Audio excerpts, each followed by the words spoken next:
മെർലിന് 1-2 നല്ല കല്യാണാലോചനകൾ വന്നിട്ടുണ്ട്. ഞാൻ ജീവിച്ചിരിക്കുമ്പോ അതൊന്നും നടക്കില്ല. ഇവനെ ഞാൻ അവളാണ് ഇതിനെ എല്ലാത്തിനും കാരണം. ബിസിനസ് ചെയ്ത് കുറച്ച് കാശ് ഉണ്ടാക്കിയെന്നും പറഞ്ഞോണ്ടേ ഇങ്ങനെ കിടന്നങ്ങ് നെകളിക്കല്ലേ. ഇതിനെ എങ്ങനെ നീ സഹിക്കുന്നത്? ഞാനൊക്കെ ഒരുപാട് ലോകം കണ്ടവനാണ്. നീ എന്നെ വഞ്ചിച്ചു. വെളിവില്ലാത്തവരൊന്നും വിളിച്ച് പറയല മനുഷ്യ. ശങ്കർ അപ്പൂപ്പന്റെ ആ ഒരു ഒറ്റ അടിയിൽ കേശുവിന്റെ മെർലിന്റെ റിലേഷൻഷിപ്പിൽ എന്തായാലും ഒരു തീരുമാനം ഉണ്ടാവും എന്നുള്ള കാര്യത്തിൽ ഒരു സംശയമില്ല.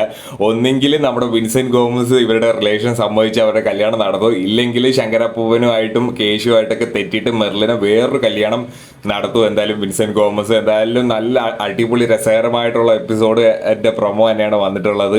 കാരണം വിൻസെന്റ് ഗോമസ് കഴിഞ്ഞ നമുക്കറിയാം കേശു മറ്റേ വീട്ടിൽ കയറിയ ഒരു മെർലിന്റെ വീട്ടിൽ കയറിയ സമയത്ത് വിൻസെന്റ് ഗോമസുമായിട്ടൊക്കെ ഒരു കുറെ രസകരമായിട്ട് കുറെ സംഭവങ്ങൾ ഉണ്ടായി. അപ്പോൾ അതിൻ്റെയൊക്കെ ഒരു തുടർച്ചയായിട്ട് വിൻസെന്റ് ഗോമസ് ഇപ്പോൾ പാറമട വീട്ടിൽ വന്നിരിക്കുകയാണ്. ഇപ്പം കഴിഞ്ഞ എപ്പിസോഡിന്റെ ഒരു കണ്ടിന്യൂഷൻ പോലെ വരെയാണ്. ആരാണ് വരുന്നത് എന്നുള്ള ഒരു അടുത്താണ് കൊണ്ട് നിർത്തിയ, അല്ലെങ്കിൽ വിൻസെന്റ് ഗോമസ് വന്നവരുടെ അടുത്താണ് കൊണ്ട് നിർത്തിയത്. അപ്പോൾ അതിന്റെ തുടർച്ചയായിട്ടാണ് പുതിയ എപ്പിസോഡിന്റെ പ്രൊമോ വന്നിരിക്കുന്നത്. എന്തായാലും നല്ല രസകരമായിട്ടുള്ളൊരു സംഭവമായിട്ട് തന്നെയാണ് പോകുന്നത്. ഈ ഒരു ടോപ്പിക്ക് നല്ല കോമഡി വർക്കൗട്ട് ആവുന്നുണ്ട്. കാരണം കേശുവിന്റെ ഒരു പരിപാടികൾ വരുമ്പോൾ തന്നെ അതിന് ഒരു എപ്പിസോഡിന് നല്ലൊരു കളറ് വരും എന്നുള്ള കാര്യത്തിൽ ഒരു സംശയമില്ല. നമുക്ക് കാത്തിരുന്ന്